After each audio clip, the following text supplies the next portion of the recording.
And what I thought I would do is give you like an overview of what we do at our agency and tell you a little bit about me. So I'm an attorney. I've been practicing for almost 25 years. And I have a specialty in assisted reproductive law and also in family law. And I have also a surrogacy matching agency. So I have a law firm in Connecticut, and I also have the matching agency. I own both of those companies, so you're basically working with me. So kind of the buck stops here. I have a team of people that I work with, but you know, any major questions or concerns would come directly to me. And when people work with us, they have my email, my cell phone, so I'm always available. That's what we pride ourselves on. We have our tagline, which I wrote, "We journey with you," and I do pride myself on that. We do stand by the process 100% of the time, and we want to be there along the way with you. So I come to alternative family building myself because I'm gay, and I have 2 children with my partner, one that I gave birth to through anonymous sperm donor, and the other we adopted. So on the book is my adopted son. I used to have a different picture on the book, and he said, "How come I'm not on the cover?" So I said, "All right, I'll change the cover." So he's older now. He's almost 14. But the reason I like to tell people that I have a genetic child and a non-genetic child is because I think it's important when we come to having children in alternative ways, because there are a lot of couples, straight couples too, where they use an egg donor or a sperm donor, and of course, you know, gay couples where, you know, one of you, if you have one baby, is going to be possibly the genetic father and one is not. And also Dr. Doyle just mentioned about an embryo donation program. So to save money, if you weren't totally wedded to the idea of having your own genetic child, you might be able to save costs by having a donated embryo that's a very high quality embryo. And so I can tell you from the experience of having a biological genetic child and an adopted child that there's no difference. So once you have a baby, and my adopted baby came at 4 months, so he's our baby, you don't have any difference in feeling toward this baby. And in fact, I may have more of a heart connection with him than I have my genetic child. And it's funny because my older son, who's genetically related to me, is much more like my partner. They're like sort of, we call them Eeyore. They're like the cranky people. And, and my adopted son is much more like me. We're like, well, I like to pride myself on being more optimistic and kind of like happy-go-lucky in a way. And so, and he's a lot like me that way. It's really interesting how the temperament and the environment factors in. So I think those are important concerns as you're, you know, preparing to have children, that you know, like, who you are as people and where you live and your extended family and who their teachers are and what kind of world you bring them up in. That's going to make who they are a lot. So, so keep that in mind. So what we do at our agency, and you know, again, feel free to stop by our table. We're giving the books out. It's a little primer that I wrote on gestational surrogacy. It's supposed to be like an easy read where you can just get an idea, like the topics are like, who will my gestational carrier be? So how does that all play out? What questions should you ask of a surrogacy agency? So there's a whole list of questions to ask. So you want certain information, know what kind of information you should be looking for. What goes into the gestational surrogacy contract? So there's a lot of details in here of what to expect legally in your contract with your carrier. So I invite you to take it. All we want you to do is sign up so we can have a connection with you and you can have this book and a picture of my son. What? He's famous. He's famous. And someone told me also that I should have a Gap ad. I should send it to the Gap to put him in a Gap ad. So we have this folder too, which you're welcome to pick up. And in the folder, we'll tell you everything about our agency in terms of cost, in terms of our retainer agreement, in terms of the questionnaire that you would fill out if you were going to work with us, And then there's some other information about insurance programs. This is our team. Serena is our recruiter, and she was a surrogate 2 times, once for a gay couple and once for a straight couple. So she's a really good surrogate recruiter because she knows the language and she knows the medical protocol and she knows what it's like to be a surrogate. So she can explain that to women in, in very great detail. And we've been able to recruit some really good surrogates, I think a lot because of her interaction with them. And then we have Jen, who's a social worker, and she becomes a case manager as you go through your journey. When people first sign up with us, they have interaction with me and with Serena and Jen. So we get to know you and figure out what it is you guys want in your journey and try to make that happen. Then Beth Ann is our manager, and then here's the 2 lawyers, me and Ronnie helps me with contracts and overseeing legal work and overseeing the legal work that's done in other states. So if we have to contract with a lawyer outside of our state, then we monitor what's happening with that lawyer to make sure that the work is getting done. So what we do is someone retains us, and then you join our family, and we hit the ground running to try to find the right surrogate for you after we see your questionnaire and we get to know you and what you want. There's certain things you're going to want in a surrogate, and we're going to look for that surrogate. So whether it's I need to have someone with insurance, or I want to have someone in the Northeast, or I don't want to have someone in the Northeast. And then the more particular details, like I prefer that the pregnancy be terminated if there's a severe birth defect, or if there are triplets conceived, I think that a selective reduction would be the right way to go for us because of the risk to the fetuses, the risk to the surrogate. So we need to make sure that the surrogate matched with you is on board with all those things that you want. So that all goes into the match. So basically somewhere from around 3 to 6 months, we'll find a woman who will fit that profile and we'll present her to you.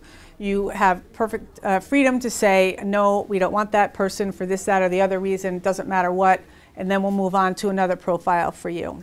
So, but a lot of times the first profile we show you is the one that you want because we've taken so much care to make the right match, to propose a good match for you. But again, if it doesn't work, then we'll move on. So we're committed to matching you, and we're committed to what you need and what you want in your surrogate. Once we have the match, we'll facilitate the meeting. So either I or Jen, the social worker, will have a first phone call before you even know her name or she knows your name. We're just going to have a phone call to say hello and have a chat about family and hopes and dreams of having children and why do you want to be a surrogate, and talk about work and children. It can last anywhere from 15 minutes to 45 minutes just to get a feel for each other. Usually that goes well. Usually by the time we get to that point it goes well, and then we take the next step, which is let's exchange information, identifying information, start to get to know each other. And then you start to email each other, call each other, and then we plan also the meeting at the clinic. So whatever reproductive clinic you choose, you go and you have a meeting.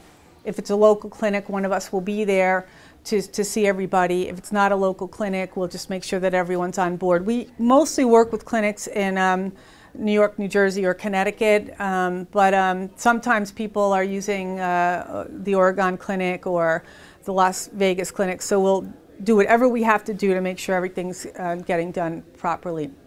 The best case scenarios are when you have a team in place that's one team. So your agency people should become one team with the clinic that you are working with, and that this group together should be marshaling along the surrogacy journey. So I work with a lot of different clinics. I work with Connecticut Fertility. I work with Dr. Lean Daris. I get clients from Yale, from UConn, from Cornell. So we're used to figuring out who the team is and making the team a good, competent, concerted effort on your behalf, and also on the surrogate's behalf, so that everyone is factored in a very respectful and integral way. So then you have your match, and then we work on the contract. Many times we do the contract because we have a law firm, so we can do that.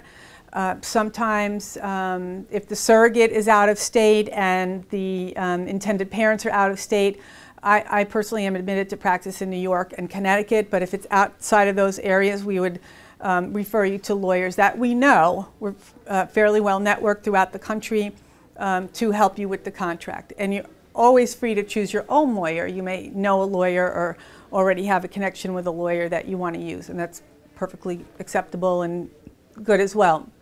We always suggest that it's better to have a lawyer who is familiar with reproductive law. I'm pleased to have attorney Amy Dema here in our midst, and she's an excellent reproductive lawyer, and so you should get to know the professionals in the field and figure out who would be a good fit for you.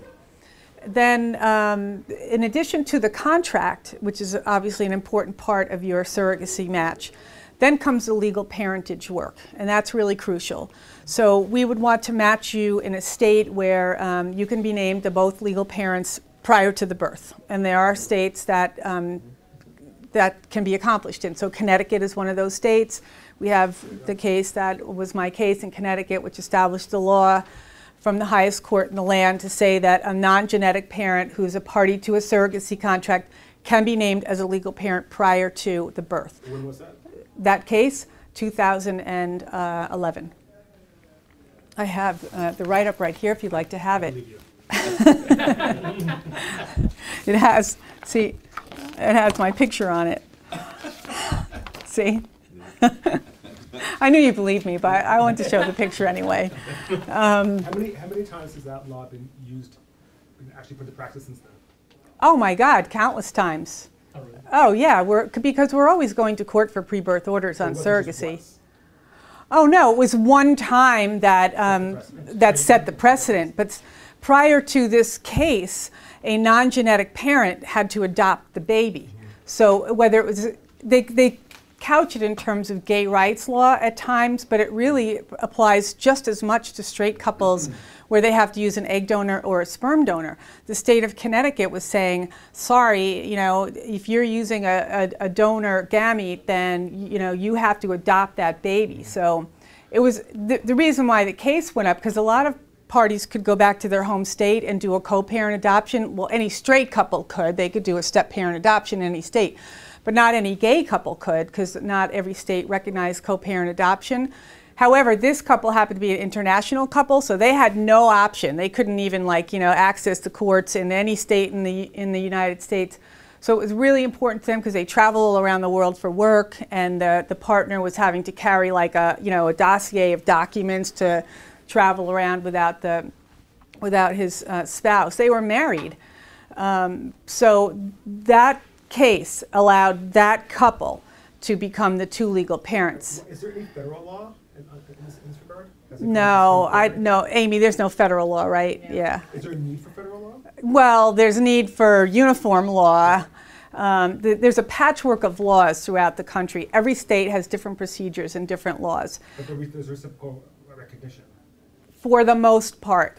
Not always, though. In New York? No, well, like you could get a pre-birth order in Connecticut, and you would be recognized as the legal parents. You have a court order, and you have a birth certificate with both your names on it. So, but there are many lawyers that are advising that you still do a co-parent adoption, so that your parentage is recognized in the state where you live. So would that birth certificate be recognized in New York or no? The birth certificate would be recognized in New York, yes. So would both parents have equal rights to the child in yes. New York? Yes, yes, yes, yes. There isn't a case where if you have your baby, you're in a state, a bad state, long after this. There's no issue. Now, like once you've been established in one state, even if you're in a state that doesn't allow. Right, yeah, because it's not connected to your marriage. Like the whole marriage thing is tricky, whether it's a marriage recognition state or a marriage non-recognition state. But your pre-birth order is not related to a marriage. It's related to, you don't have to be married. It's related to your being a partner to a surrogacy contract.